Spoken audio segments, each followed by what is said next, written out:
So I just want to say that back in October last year I was in a position where I had a girl with a fantastic voice but not the confidence to perform.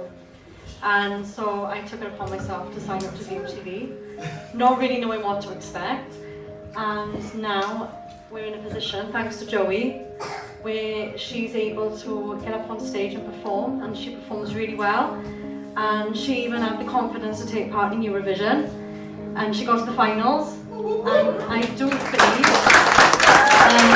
could have all made if it weren't for Joey and all the work that he puts in, and the VOTV network, because the VOTV network is so supportive, and every time they get up on stage they've got all that support. And I just want to say a massive thank you to Joey and the network for everything they've done for Carrick.